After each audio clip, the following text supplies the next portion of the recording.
الحج اشہر معلومات کہ حج کچھ معلوم مہینوں میں ہوتا ہے، اور ان مہینوں کو اللہ تعالیٰ نے مقدس قرار دیا ہے۔ ان مہینوں میں شوال کا مہینہ جو عید کے بعد گزرا ہے، اور یہ مہینہ جو چل رہا ہے، اور اس کے آگے آنے والا مہینہ، اور پھر محرم اور رجب، یہ 5 مہینے بہت مقدس مہینے ہیں۔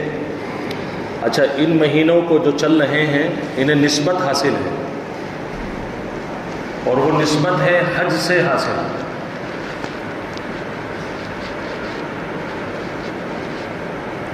حج ارکان خمسہ میں سے 5 رکنوں میں سے ایک اہم رکن ہے۔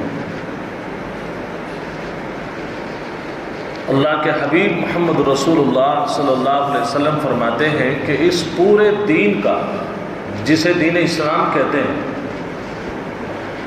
اس کی جو چھت ہے وہ 5 پلروں پر رکی ہوئی۔ مقصد یہ ہے کہ اگر کوئی ایک پلر بھی آپ کی زندگی سے غائب ہو جائے تو اسلام کی چھت کے تلے آپ کو سایہ نصیب نہیں ہو سکتا۔ اور وہ 5 پلر بالترتیب اللہ کے نبی صلی اللہ علیہ وسلم نے گنوائے۔ فرمایا بنی الاسلام علی 5، اسلام کی بنیاد 5 چیزوں پر ہے۔ شہادت اللہ الہ الا اللہ وان محمد رسول اللہ، پہلی چیز ہے اللہ اور اس کے رسول محمد صلی اللہ علیہ وسلم پر ایمان لانا۔ یہ سب سے بنیادی پلر ہے خیمے کا۔ خیمے کا جو اسٹائل ہوتا ہے وہ آپ کو معلوم ہے کہ بیچ میں ایک پلر ضرور دیا جاتا ہے تاکہ پانی ادھر آدھا ڈھل جائے، اور پھر چاروں کونوں پر ایک ایک پلر ہوتا ہے۔ فرمایا کہ سب سے پہلے آپ کے لیے ضروری ہے کہ آپ اللہ کے وجود کو مانیں۔ آپ ان لوگوں کی طرح نہ ہوں جو یہ کہتے ہیں کہ صاحب پتہ نہیں اللہ ہے یا نہیں، کیونکہ یہ پوری دنیا بغیر کسی بنانے والے کے وجود میں نہیں آئی۔ امام ابو حنیفہ رحمۃ اللہ علیہ سے ایک ملحد کا مناظرہ طے ہوا، اور وہ اللہ کے وجود کا منکر تھا، دہریہ تھا، کمیونسٹ تھا۔ اور لوگوں کا ماننا یہ ہے کہ جب ہم اللہ کو دیکھ نہیں پا رہے تو اللہ کو ہم مانتے بھی نہیں، نعوذ باللہ من ذالک۔ یعنی جس چیز کو آپ دیکھو گے اسے ہی مانو گے۔ جن شہروں کو آپ نے نہیں دیکھا ہے تو آپ ان کے وجود تسلیم نہیں کریں گے۔ تو ہمیں اپنے شہر کا پتہ بتانے کے لیے آپ کو اپنے گھر لے کے جانا پڑے گا، پہلے آپ دیکھیے پھر مانیں گے۔ اللہ اس جیسے ہزاروں اور لاکھوں عالمین، عالم کی جمع عالمین، الحمدللہ رب العالمین، اس جیسے کتنے ورلڈ ہیں جو اللہ تعالیٰ نے بنائے ہیں،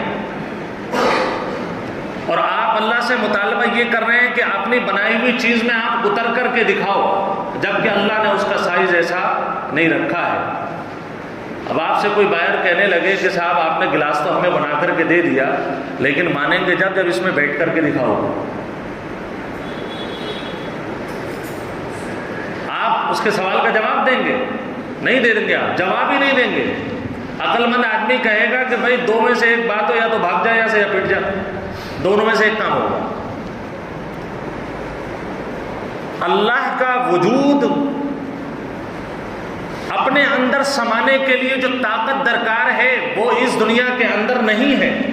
اللہ کو پھر کیسے پہچانا جائے گا؟ ان اللہ علی کل شیء قدیر، اللہ کو اس کی قدرت سے پہچانو،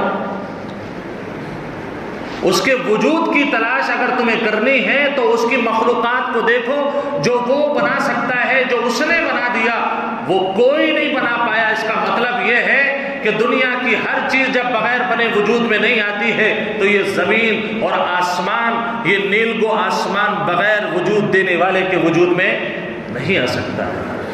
اللہ کے نبی صلی اللہ علیہ وسلم فرماتے ہیں پہلا ستون اسلام کا شہادت اللہ الہ الا اللہ، اللہ کے وجود کا اقرار کرو، اس کی وحدانیت کا اقرار کرو۔ دوسرا وَأَنَّ مُحَمَّدَ رَسُولُ اللَّهِ، تمہارے لیے ضروری ہے کہ تم مجھے اللہ کا سچا نبی، اللہ کا سچا رسول، اللہ کا سچا محبوب مانو، جب جا کر کے تمہارا اسلام برقرار رہے گا۔ اگر تم مجھے اللہ کا نبی نہیں مانو گے، لاکھ کوشش کر لو، سب چیزوں پر عمل کر لو، جہاں میرا تصور نہیں وہاں اسلام نہیں۔ دوسرا رکن فرمایا وَإِقَامِ الصَّلَاةِ، نماز کو قائم کرو۔ یعنی اس کا مطلب یہ 5 چنیدہ چیزوں کو جو گنایا ہے ان میں سے یقینی بات ہے کوئی تفصیل تو ذکر نہیں فرمائی اس حدیث میں اللہ کے نبی صلی اللہ علیہ وسلم نے، اور فرمایا 5 پلر ہیں، ان میں سے دوسرا پلر ہی گنایا وَإِقَامِ الصَّلَاةِ، نماز قائم کرو۔ نماز نہیں پڑھو گے تو اسلام باقی نہیں رہے گا۔ یہی وجہ ہے بعض فقہا نے لکھا ہے اس بات کو، آپ اگر امام احمد بن حنبل رحمۃ اللہ علیہ کو مسئلہ اٹھا کر کے دیکھیں گے نا، فرماتے کہ جس نے ایک ٹائم کی نماز چھوڑ دی وہ کافر ہو گیا۔ اس اعتبار سے ہم میں سے تو شاید کوئی بھی مسلمان نہیں۔ امام ابو حنیفہ رحمۃ اللہ علیہ کو دعائیں دیجیے اللہ ان کی قبر کو نور سے منور فرمائے۔ بہت گہرائی کو انہوں نے سمجھا اور دیگر احادیث کو سامنے رکھا اور فرمایا مقصد یہ ہے کہ گناہ عظیم ہے نماز کو چھوڑنا، نماز جو چھوڑنے والا ہو اس کی گواہی بھی معتبر نہیں ہے۔ عدالت میں اگر کوئی ایسا آدمی آ کر کے کہے کہ میں گواہی دیتا ہوں فلاں مقدمے کی، فرمایا کہ سب سے پہلا سوال ہو نماز پڑھتا ہے کہ نہیں، کہ جی کبھی پڑھتا ہوں کبھی چھوڑ دیتا ہوں، جمعے کی ضرور پڑھتا ہوں۔ عدالت کے منصف کو چاہیے کہ کوڑے مار کر کے باہر نکال دے۔ نماز کی یہ اہمیت ہے۔ فرمایا 2 رکن ہو گئے، تیسرا رکن وَإِيتَاءِ الزَّكَاةِ، کہ زکوٰۃ جو شخص دے گا وہ مسلمان ہے، جو زکوٰۃ ادا نہیں کرے گا اس کا اسلام میں کوئی حصہ نہیں۔ یہ میں آپ کو کسی عالم کی یا کسی فقیہ کی باتیں نہیں سنا رہا ہوں، امام الانبیاء تاجدار مدینہ محمد الرسول اللہ صلی اللہ علیہ وسلم وجہ وجود کائنات، ان کا فرمان آپ کو سنا رہا ہوں۔ فرمایا کہ جو زکوٰۃ نہیں دیتا وہ مسلمان نہیں ہے، صاف صاف الفاظ ہے۔ چوتھی چیز وصوم رمضان، جو رمضان کے روزے نہیں رکھتا، فرمایا کہ وہ بھی مسلمان نہیں ہے۔ تفصیل میں نہیں جا رہا ہوں، آخری چیز جو میرے مطلب کی آج کے موضوع کے متعلق ہے وہ میں آپ کو بتا رہا ہوں، وحج البیت من استطاع الیہ السبیلا، فرمایا کہ حج بیت اللہ جس شخص کے پاس یہ قدرت ہے کہ وہ سفر کا خرچہ برداشت کر سکتا ہے، اور جتنے دن سفر پہ رہے گا جن لوگوں کا نفقہ اس کے اوپر واجب ہے، دن و رات کا کھانا پینا، ان لوگوں کا وہ دے سکتا ہے کہ سفر کے دوران میرے پیچھے ان کو کوئی کسی قسم کی تکلیف نہ ہو، اتنا وہ رکھ سکتا ہے گھر والوں کے پاس۔ فرمایا اس شخص کے اوپر حج فرض ہے، حج اگر ادا نہیں کیا اس شخص نے، اگر انکار کر دیا کہ صاحب میں تو نہیں کر رہا، اتنے پیسے میں غریبوں میں بانٹ دوں گا، تب تو مطلقاً کافر ہے۔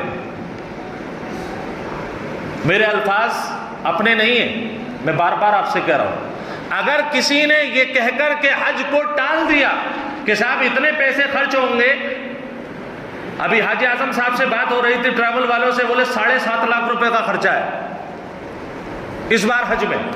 آدمی کہے گا 7.5 لاکھ روپے، اللہ نے کروڑوں دیے، اللہ نے کروڑوں دیے، 7.5 لاکھ کو دیکھ کر کے کہتا ہے اتنے پیسے میں کہیں اور خرچ کر دوں گا، حج نہیں کر رہا۔ اگر حج کا انکار کر دیا مطلقاً ہر ایک مسلک کا آدمی کہے گا کہ کافر ہے۔ ادنا سے رکن کا انکار بھی کفر ہے۔ اور اگر کسی شخص نے وسعت کے باوجود ٹال دیا کہ اگلے سال کر لوں گا، یہ پورا سال جتنا گزرے گا، سارے فقہا اس بات پر متفق ہیں کہ جب تک یہ حج ادا نہیں کر لیتا ہر روز گنہگاری کی زندگی گزار رہا ہے۔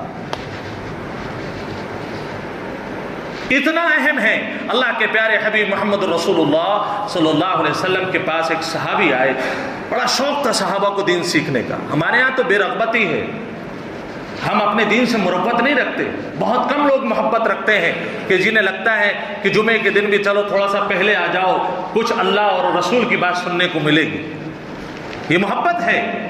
لیکن اکثر کا حال یہ ہے کہ جمعے کے دن بھی یہ بتاؤ خطبہ کتنے بجے ہے، بیان مت بتاؤ ہمیں، خطبہ بتاؤ کتنے بجے۔ جب خطبہ بھی آدھا نکل جائے گا تو دوڑتے ہوئے آئیں گے۔ یہ رغبت ہمارے یہاں کی ہے۔ اب میں صحابہ کی رغبت آپ کو بتاتا ہوں۔ صحابہ اکرام رضی اللہ عنہم آ کر کے پوچھتے تھے اللہ کے نبی کیا کروں کہ اللہ راضی ہو جائے، کیا کروں کہ آپ راضی ہو جائیں، کون سا عمل کروں کہ جنت مل جائے۔ اللہ کے نبی اگر آپ پہاڑ پر چڑھنے کو کہیں گے ہم چڑھ جائیں گے۔ ایک صحابی آ کر کے کہتے ہیں اللہ کے نبی صلی اللہ علیہ وسلم یہ بتا دیجئے سب سے افضل عمل، یعنی اللہ کو سب سے زیادہ پسند کون سا عمل ہے۔ سوال سے اندازہ ہو رہا ہے نا آپ کو صحابہ کی رغبت کا، ان کی محبت کا دین سے۔ اللہ کے نبی صلی اللہ علیہ وسلم نے بہت مختصر جواب عطا فرمایا کہ سب سے افضل ایمان، سب سے افضل عمل یہ ہے کہ تم اللہ اور اس کے رسول پر سچے دل سے ایمان لے آؤ۔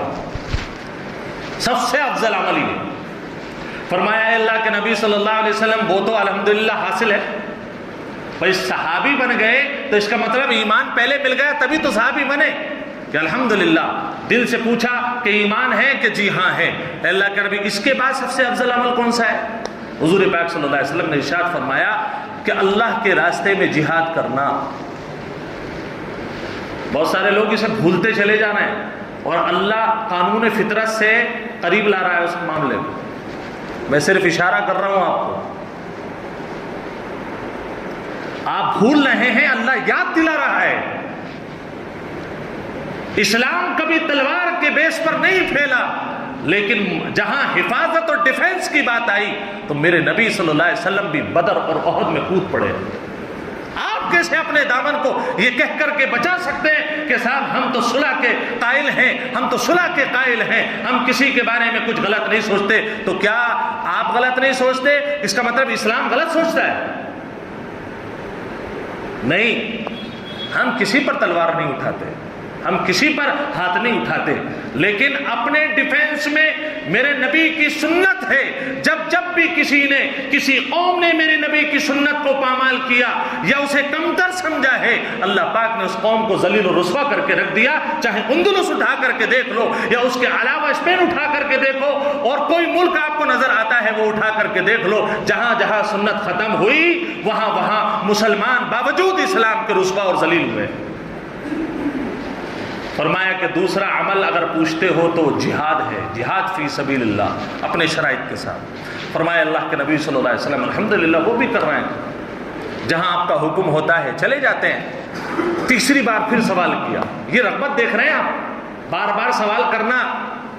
مجھ جیسا آدمی یا آپ جیسے شاید آپ میں تو اللہ والے بہت سارے ہوں، جب پہلی دوسری مرتبہ میں پتہ چلتا نا کہ جہاد کو افضل بتا دیا ہے تو پیچھے کی سیٹ پکڑتے کہ کوئی راستہ مل جائے کہ مجلس سے نکل جائیں، کہیں جہاد پہ نہ بھیج دیں۔ لیکن صحابہ نے اپنی جان کو خدا کی قسم ہتھیلی پر رکھ دیا۔ اللہ کے نبی آپ کہیں تو گردن کاٹ دیں، آپ کہیں تو دین کی خاطر اپنی گردن کو پیش کر دیں، کچھ حکم کیجئے، ہم سب کے لیے تیار ہیں۔ فرمایا اور کوئی عمل آپ کے نزدیک افضل ہو؟ تیسری مرتبہ اللہ کے نبی صلی اللہ علیہ وسلم فرمایا کہ اگر تم تیسرا نمبر پوچھتے ہو تو حج مبرور ایسا عمل ہے جو اللہ کو دیگر عملوں سے بہت زیادہ محبوب ہے۔ تیسرا عمل حج مبرور، حج کو نہیں کہا ہے، مبرور کا مطلب مقبول ہوتا ہے، مبرور کا مطلب گناہوں سے پاک، فلا رفث ولا فسوق ولا جدال۔ اللہ کے نبی صلی اللہ علیہ وسلم نے جو حج مبرور فرمایا اس کی تشریح قرآن میں موجود ہے کہ حج مبرور کون سا ہے۔ اللہ کے نبی صلی اللہ علیہ وسلم نے یہ ارشاد فرما کر کے بتایا، آگے کیا کہا کہ حج مبرور ہے۔ فرمایا کہ دیکھو ایک عمرہ جو آپ کرتے ہیں، ایک عمرے کے بعد جو دوسرا عمرہ آپ کرتے ہیں، ان دونوں کے درمیان میں جو آپ کے گناہ ہوتے ہیں، اللہ دوسرے عمرے کے بدلے پچھلے یعنی بیچ کے سارے گناہوں کو معاف کر دیتا ہے۔ اللہ اکبر۔ یقیناً یہ حقوق العباد تو نہیں ہے، اللہ کے متعلق جو گناہ ہوئے، جو کچھ کمیاں ہوئی، اللہ ان کو سب کو معاف کرنے تیار ہے۔ فرمایا کہ عمرہ کر لو، اللہ تبارک و تعالیٰ تمہارے گناہ معاف کر دے گا۔ اچھا، ایک حدیث، اسی حدیث کا آخری جز میں آپ کو بتاتا ہوں۔ اللہ کے نبی صلی اللہ علیہ وسلم نے فرمایا کہ دیکھو، حج مبرور، حج اور عمرہ دو چیزوں سے آپ کو بڑی نجات دیتا ہے۔ فرمایا ایک تو غریبی، دوسرے گناہوں، ان دونوں چیزوں کو حج اور عمرہ ایسے صاف کر دیتا ہے جیسے آگ کی بھٹی لوہے کے اوپر کا میل صاف کر دیتی ہے۔ ایسے ہی اللہ تبارک و تعالی حج اور عمرے کی برکت سے انسان کے گناہوں کو بالکل صاف کر دیتا ہے۔ اس کے آگے کی ایک حدیث ہے، اللہ کے نبی صلی اللہ علیہ وسلم فرماتے ہیں خوب حج اور عمرہ کیا کرو، پے در پہ حج و عمرہ کیا کرو، اس لیے کہ حج و عمرے سے کیا ہوتا ہے، اللہ تبارک و تعالیٰ تمہارے گناہوں کو معاف کر دیتا ہے۔ پے در پہ حج اور عمرے کا حکم دیا گیا۔ اب میں آپ کو تفصیل بتاتا ہوں کہ یہ حج مبرور ہوتا کیا ہے۔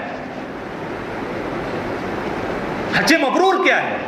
بلکہ ایک حدیث میں تو اللہ کے نبی صلی اللہ علیہ وسلم نے یہاں تک فرمایا کہ اگر کوئی شخص رمضان میں عمرہ کرتا ہے، فرمایا کہ اس شخص کو حج کے برابر ثواب عطا ہوتا ہے۔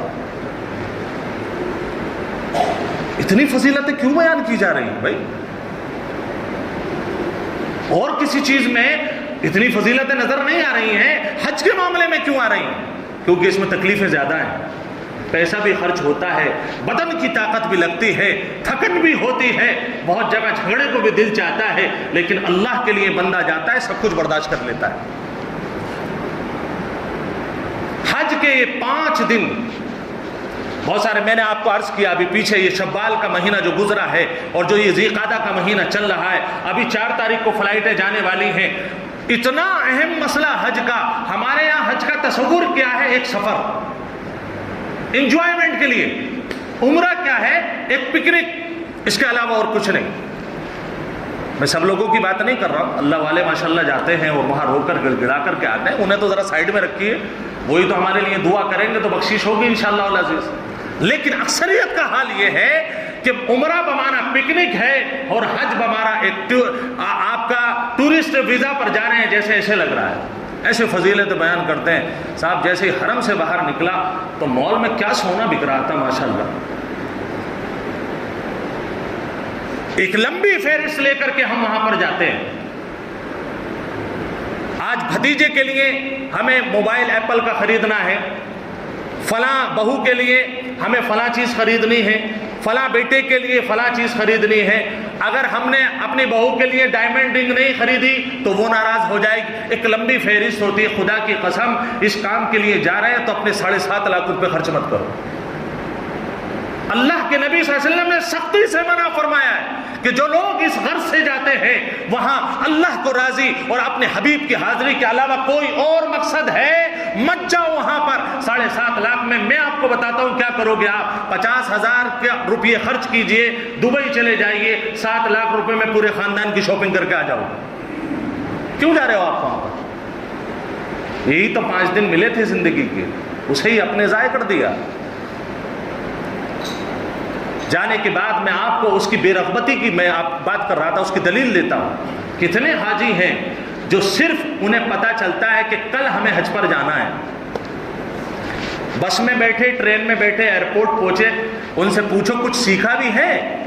کیا کریں گے آپ حج پر جا کر کے؟ کس سے سیکھنا تھا؟ میں حج پہ جا رہے ہیں، جو سب کریں گے وہ ہم کر لیں گے، بات کرنا۔ آپ نے میرے اللہ کے دیدار کو، میرے نبی کی حاضری کو آپ نے بہت معمولی سمجھ لیا۔ میرے بھائی، وہاں پر پیسے والے نہیں جاتے۔ اگر آپ جا رہے ہیں، خدا کی قسم اللہ اور اس کے رسول کو آپ سے محبت ہے، اس لیے اللہ آپ کو حاضری دلوا رہا ہے۔ کتنے دل ہیں تڑپ رہے ہیں، خدا کی قسم پہنچے اپنے نبی کے دربار میں جا کر کے سلام عرض ناز کریں، کتنے دل ہیں جو تڑپ رہے ہیں کہ کعبۃ اللہ کا دیدار کریں، وہاں کی فضاؤں کا ہم دیکھیں اپنی آنکھوں سے اللہ نے کیسی برکات نازل فرمائی ہے۔ لوگ تڑپ رہے ہیں لیکن وہ جا نہیں پا رہے ہیں، آپ کو اللہ نے بغیر تڑپ کے بھیج دیا، آپ اس کی اہمیت ہی نہیں سمجھ رہے۔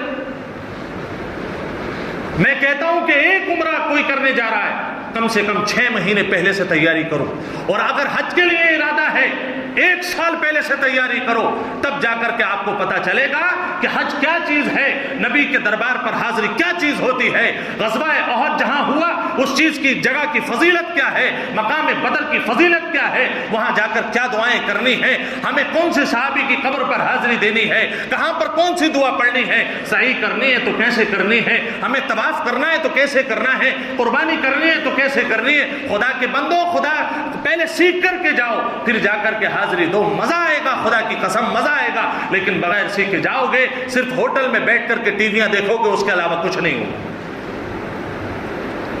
مختصر اب میں آپ کو حج کا طریقہ بتا رہا ہوں، اس نیت سے جو لوگ جانے والے ہیں انہیں بھی فائدہ ہوگا انشاءاللہ، اور جو نہیں جانے والے ہیں اس نیت سے سنیں کہ آج اے اللہ تیرے گھر کی زیارت کے آداب ہم سیکھ رہے ہیں، اے اللہ اسی کی برکت سے ہمیں وہاں کی حاضری نصیب فرما۔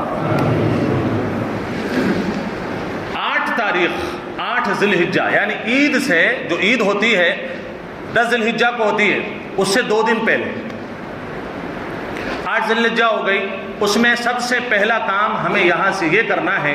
اچھا، یہاں سے جانے والوں کے لیے پہلے بتا دیا جائے کہ یہاں جو ہمارے یہ ٹورسٹ لوگ ہوتے ہیں، جو ٹورزم کراتے ہیں، گائیڈ لوگ ہوتے ہیں، ان لوگوں کا کام ہوتا ہے کہ یہ آپ کو ایئرپورٹ پر یاد کرتے ہیں، بھائی ایئرپورٹ پر آ جاؤ۔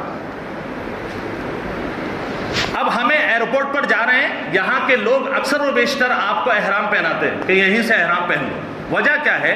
اللہ کا ایک قانون ہے حج کا، یہ جو کعبۃ اللہ ہے یہ دنیا کے سینٹر میں، دنیا کے سینٹر میں اس کی 5 باؤنڈری ہیں۔ بھائی ہر گھر کی باؤنڈری ہوتی ہے نہیں ہوتی، اس کی بھی 5 باؤنڈریاں ہیں۔ اس باؤنڈری کا مطلب یہ ہے کہ باخبر، با ادب، با ملاحظہ، کیوں؟ اس لیے کہ آپ کسی اور کے دربار میں نہیں، اپنے رب کے دربار میں جا رہے ہیں، کچھ اعمال اور آداب ہیں ان کے بغیر آپ نہیں جا سکتے ہیں۔ پہلا ادب، احرام باندھ کر کے وہاں سے گزریں گے، اس کو کہتے ہیں میقات، عربی میں اس باؤنڈری کو کہتے ہیں میقات۔ یہ 5 میقاتیں ہیں۔ اگر ہم مان لیجیے ہندوستان سے جا رہے ہیں، پاکستان سے جا رہے ہیں، تو ہمیں 2 جگہ میں سے ایک جگہ خاص طور پر ملتی ہے، یا تو ہم جدہ جائیں گے یا مدینہ جائیں گے، اکثر و بیشتر ایسا ہوتا ہے۔ یہ جو جدہ والا معاملہ ہے اس میں سمندر پڑتا ہے، حاجی لوگ میری بات سمجھ رہے ہوں گے۔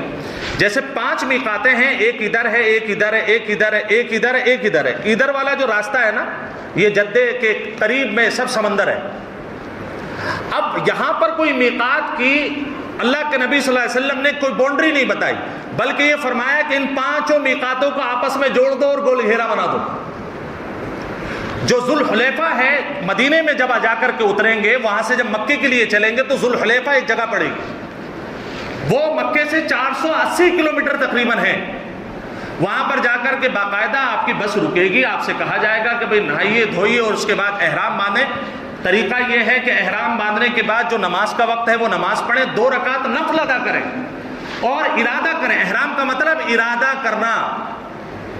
3 طرح کے حج ہوتے ہیں۔ عام طور سے ہمارے یہاں کے جو حاجی پہلے جاتے ہیں عام طور سے اسے حج تمتع کہتے ہیں۔ تمتع کا مطلب ہوتا ہے فائدہ اٹھانا۔ پہلے عمرہ کریں گے، عمرے کے بعد احرام کھول دیں گے اور پھر 8 ذی الحجہ کو دوبارہ احرام باندھیں گے، وہ احرام حج کا ہوگا۔ تو پہلے جب ذوالحلیفہ پہ آپ رکیں گے، وہاں آپ کو نلایا دلایا جائے گا کہ بھئی اب احرام باندھ لیجئے۔ 2 رکعت نماز پڑھ کے اللہ سے کہیں گے اے اللہ میں نے حج کا، یعنی ابھی اگر آپ پہلے گئے تو عمرے کی نیت کریں گے، اے اللہ میں نے عمرے کی نیت سے احرام باندھا ہے، اے اللہ میرے عمرے کو آسان فرما دے اور میرے عمرے کو قبول فرما دے۔ یہ میں اردو میں آپ کو بتا رہا ہوں۔ اس طریقے سے آپ بس دعا کر کے اٹھ جائیں، تلبیہ آپ کا شروع ہو جائے گا، لبیک اللہم لبیک لا شریک لک لبیک ان الحمد والنعمت لک والملک لا شریک لک۔ یہ کام چلتا رہے گا جب تک کعبۃ اللہ نہیں دیکھیں گے، یہ آپ کو تلبیہ جاری رہے گا آپ کا۔ یہ آپ کو لے کر کے جائیں گے، خاص طور پہ ہو سکتا ہے پہلے ہوٹل میں لے کر کے جائیں آپ کو، کیونکہ آدمی تھکا ہوا ہوتا ہے، 480 کلومیٹر چل کر کے آ رہا ہے، اور کچھ نوجوان وہ ہوتے ہیں ماشاءاللہ جنہیں دین کی رمق ہوتی ہے، وہ ڈائریکٹ کہتے ہیں بولے آپ جاؤ ہوٹل میں، ہم جس کام کے لیے آئے ہیں اپنے رب کا کعبہ دیکھنے کے لیے، اس کے دیدار سے پہلے ہم کہیں نہیں جائیں گے۔ یہ بزرگان دین کا طرز تھا، جا کر کے آپ وہاں پر پہلے عمرے کا یہ آپ کا طواف ہوگا، سمجھ رہے ہیں آپ؟ ذوالحلیفہ سے گئے تب، اور اگر جدے سے آپ گئے ہیں تو آپ کو یہیں پر احرام باندھنا چاہیے۔ بہت سارے لوگ کہتے ہیں کہ بھئی جدہ فلائٹ اترے گی، ہم نے کسی مفتی صاحب سے مسئلہ پوچھ لیا ہے کہ جدے میں جا کر کے ہم احرام باندھیں گے، غلط ہے۔ میقات کے اندر انٹری بغیر احرام کے درست نہیں ہے، جائز نہیں ہے۔ ایروپلین والے آپ کو بتائیں گے 1 گھنٹہ پہلے کہ بھئی اب میقات آنے والی ہے، آپ لوگ تیار ہو جائیے، اپنا اپنا احرام باندھ لیجئے، نیت کر لیجئے۔ بہرحال وہاں پر 2-3 لوگوں کی جگہ بھی ہوتی ہے نماز پڑھنے کے لیے ایروپلین میں۔ آپ ادھر سے جا رہے ہیں تو ایروپلین میں کام کر لیں یا دلی پر، اگر مدینے جا رہے ہیں تو مدینے پہ وہ عمل جو میں نے پہلے بتایا۔ بہرحال دونوں طرف سے اتر کر کے جب آپ کعبۃ اللہ کے لیے جائیں گے احرام باندھ کر کے، تو آپ کو سب سے پہلا کام کیا کرنا ہے؟ جاتے ہی طواف کرنا ہے۔ ایک طواف کا مطلب ہے 7 چکر۔ بہت سارے لوگ سمجھتے ہیں طواف کا مطلب ہے 1 چکر، 7 چکروں کا مجموعے کو طواف کہا جاتا ہے، پھر آپ صحیح کریں گے۔ یہ تو ہو گیا آپ کا عمرہ۔ اب آپ آئے کس لیے ہیں ذرا بتائیے؟ صرف عمرے کے لیے تو نہیں آئے نا، ابھی اس موسم میں تو آپ حج کے لیے اصل آئے، لیکن عمرہ بھی کیا ہے، دونوں کی نیت کی ہے۔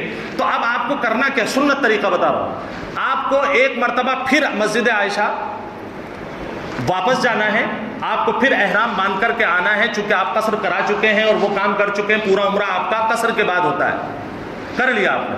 دوبارہ آپ آئیں گے طواف کرنے کے لیے، عمرے کے بعد طواف کریں گے۔ یہ طواف کیوں ہو رہا ہے بھائی؟ اسے کہتے ہیں طواف قدوم۔ اے اللہ تو نے ہمیں یہاں بلایا ہے، یہ تیرے شکریہ میں، تیرے انعام کے شکر میں اے اللہ یہ ہم طواف ادا کر رہے ہیں، قبول فرما لیں۔ یہ دوسرا جو طواف ہوگا اسے طواف قدوم کہتے ہیں۔ گویا کہ اب 2 طواف آپ کے ہو گئے۔ اچھا وہ جو سعی ہے نا، اس کے بعد سعی جو آپ کریں گے یہ واجب نہیں ہے۔ طواف قدوم کے بعد آپ سعی کیجئے، اس سعی کا فائدہ ہوگا آپ کو۔ یہ جو اب جب آپ 10 ذی الحجہ کو قربانی کر کے نپٹیں گے تو طواف زیارت آخر میں ایک دفعہ کرنے کے لیے آئیں گے، اس طواف زیارت کے بعد آپ کو سعی بھی کرنی ضروری تھی، وہ سعی آپ پہلے ہی کر لیں گے۔ 2 طریقے ہیں اس سعی کے، ایک تو طواف قدوم کے بعد سعی کر لیں، یا 12 ذی الحجہ کے بعد آپ جب آپ طواف کریں گے تو اس کے بعد سعی کریں گے۔ صحیح ہے؟ یہ آپ کا 8 تاریخ کا 8 ذی الحجہ کا عمل ہے۔ عمرہ آپ کا ہو گیا، طواف قدوم ہو گیا، سعی ہو گیا۔ اب آپ کو جانا ہے فجر کی نماز کے بعد، ظہر سے پہلے آپ کو مینا میں جانا ہے اسی 8 تاریخ کو۔ جو آپ نے عمل کیا ہے وہ یا تو صبح میں کیجئے، یا پہلے آپ جا چکے ہیں 2-4 دن پہلے، وہ پہلے کر کے نبٹ جائیے، بات ختم ہو گئی، آپ کا احرام اتر چکا تھا۔ اب 8 میں جب آپ احرام باندھیں گے دوبارہ تو مینا جائیں گے۔ مینا میں صرف 5 نمازیں آپ کو پڑھنی ہیں، ظہر، عصر، مغرب، عشاء اور فجر۔ آسان ہے نا؟ 5 نمازیں جیسے آپ یہاں پڑھتے ہیں ویسے ہی وہاں پر پڑھیں گے۔ ان 5 نمازوں کے بعد آپ کو فجر کی نماز کے بعد عرفے کے لیے جانا ہے، عرفات کے لیے جانا ہے۔ وہاں پر آپ ظہر سے پہلے یا ظہر کے قریب پہنچ جائیں گے، ازدحام بہت ہوتا ہے۔ گویا کہ آپ کا ایک دن ایسے مکمل ہونا ہے، آپ نے 5 نمازیں پڑھ کر کے 8 تاریخ والا عمل اپنا پورا کر لیا۔ 9 تاریخ میں آپ عرفے میں پہنچ گئے۔ ظہر اور عصر آپ مقام عرفات میں پڑھیں گے۔ اللہ کے نبی صلی اللہ علیہ وسلم نے فرمایا الحج عرفہ، اصل حج تو عرفات کے اندر ٹھہرنا ہے۔ اگر آپ نے سب کام کیا عرفات میں نہیں ٹھہرے آپ کا حج نہیں ہوگا۔ تو 9 تاریخ کو آپ نے عرفات میں ظہر اور عصر پڑھنی ہے، وہاں پر اللہ سے دعائیں کرنی ہے۔ جیسے ہی عصر پڑھ کر کے نپٹیں گے تو مغرب سے پہلے آپ اپنی تیاری کر لیں۔ دونوں نمازیں اکٹھی پڑھی ہیں نا، تیاری کر لیں، نکلنا نہیں ہے۔ 9 تاریخ میں مغرب سے پہلے عرفات کا مقام چھوڑنا نہیں ہے۔ ایک صاحب مجھ سے کہہ رہے تھے، بولے صاحب اب تو کچھ نہیں، پابندی وابندی کچھ نہیں ہے، ہم تو مغرب سے پہلے ہی عرفات سے نکل گئے۔ اب یہاں پر ایک مسئلہ آیا، میں نے حاجی اعظم صاحب سے پوچھا، میں نے کہ صاحب ایسے ہو رہا ہے کہ یہ تو خلاف سنت ہے، یہ تو حج کے خلاف ہے۔ عرفات سے مزدلفے کے لیے نکلنا مغرب کے بعد درست ہے، اس سے پہلے نہیں ہے۔ تو کہنے لگے وہ نادان ہوں گے جو کہہ رہے ہیں، عرفات اتنا بڑا ہے کہ اگر تھوڑا بہت چل بھی لیے جیسے جامع مسجد سے لے کر کے حافظ بننے کی پلیا تک تو انہیں لگ رہا ہے کہ ہم نے عرفات چھوڑ دیا.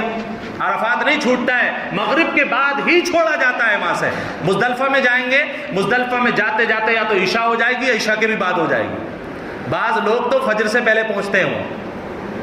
یہ آپ کو وہاں مغرب اور عشاء پڑھنی ہے. آپ کے پورے ہو گئے 4 دن. 8 ہو گئی پوری آپ کو مینا میں, 9 ہو گئی آپ کو عرفات میں. اب یہ 10ویں چالو ہوئی ہے کیونکہ رات سے چالو ہو گئی. مزدلفہ کی رات آپ مزدلفہ کے اندر آپ قیام کریں گے. اچھا, اب اس کے بعد آپ کو آنا ہے پھر مینا میں. عرفات میں اب نہیں آنا, ڈائریکٹ آپ کو گھوم کر کے یہاں سے آپ مینا سے گئے عرفات, عرفات سے گئے مزدلفہ, مزدلفہ سے آپ آئیں گے 10 ذی الحجہ میں مینا کے اندر. مینا میں آ کر سب سے پہلا کام آپ کا یہ ہوگا کہ جو سب سے بڑا شیطان ہے اس پہ 7 کنکریاں مارنی ہیں. یہ کنکریاں کہاں سے آئیں گی؟ مزدلفہ سے جو آپ چلے تھے وہیں سے آپ کنکریاں بین لیجیے. کنکریاں مارنے کے بعد آپ کو قربانی کرنی ہوگی. قربانی کے بعد آپ کو اپنا حلق یعنی اپنا سر منڈوانا ہوگا. پھر اس کے بعد آپ چاہیں تو رک جائیں, اگلے دن تینوں جمرات کی رمی کریں, پھر اس کے اگلے دن یعنی 12 تاریخ کو تینوں جمرات کی رمی کریں اور آپ پھر طواف زیارت کے لیے جائیں. کیونکہ آخر میں طواف کرنا مینا سے فارغ ہونے کے بعد, جمرات سے فارغ ہونے کے بعد طواف کرنا یہ ارکان حج میں سے ہے. طواف زیارت نہیں کریں گے آپ کا حج نہیں ہوگا. سمجھ رہے ہیں آپ؟ 12 تاریخ میں آپ لوٹ کر کے آئیں, یا پھر ایسا کریں کہ 10 تاریخ میں آپ قربانی کر کے حلق کرا کر کے سر منڈوا کر کے آپ مکہ چلے جائیں. جو بڑا شیطان ہے اس کے نیچے سے ایک سرنگ جا رہی ہے, ایک سرنگ ہے, اور وہ سرنگ جا کر کے آپ کو کعبۃ اللہ پہ چھوڑے گی. اس سرنگ کے ذریعے سے آپ جائیے. مینا سے کعبۃ اللہ کی دوری 6 کلومیٹر ہے. اندر اندر آپ جائیں گے, سنا ہے پتہ بھی نہیں چلتا کب 6 کلومیٹر ہو گیا. وہاں جا کر کے آپ طواف کر لیجئے, اور وہ جو صحیح ہے اس طواف کے بعد کی وہ پہلے کر چکے ہیں آپ کا کام ہو گیا. اب آپ حلال ہو گئے طواف زیارت کے بعد. اب آپ واپس مینا میں آ جائیں گے. اگر آپ 10 کو آئے ہیں طواف کرنے اور 12 کو آئے ہیں تو لوٹ کر کے جانے کی ضرورت نہیں ہے. 10 کو آئے ہیں لوٹ جائیے پھر مینا. پھر 11 کو تینوں جمرات کی آپ کو رمی کرنی ہے, مطلب 7 کنکریاں مارنی ہیں, اور اس کے بعد آپ کو 12 کو بھی 7 کنکریاں تینوں کی مارنی ہیں. اس پر آپ کا حج مکمل ہو جاتا ہے. پھر آپ 10-12 دن مکے میں رہیں گے, اور جو بھی آپ کا پلان ہو اس میں جب آپ کعبہ چھوڑیں گے, اللہ کا حرم چھوڑیں گے, تو محبت کا اظہار تو ہونا چاہیے نا. کچھ تو غم ہونا چاہیے کہ اے اللہ تو نے بلایا اور اتنی جلدی میں آ گئے. کچھ لوگ ایسے بیوقوف ہیں کہ وہاں جا کر کہتے ہیں کہ ہمیں گھر کی یاد آنے لگتی ہے.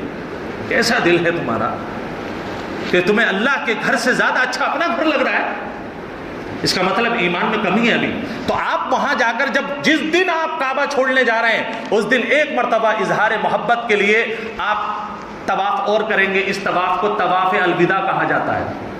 اس طواف کے بعد آپ یہ حرم چھوڑ دیں گے, اور مدینۃ المنورہ اگر پہلے نہیں گئے ہیں آپ تو مدینۃ المنورہ پھر اپنے آقا کے حضور میں حاضری دیں گے.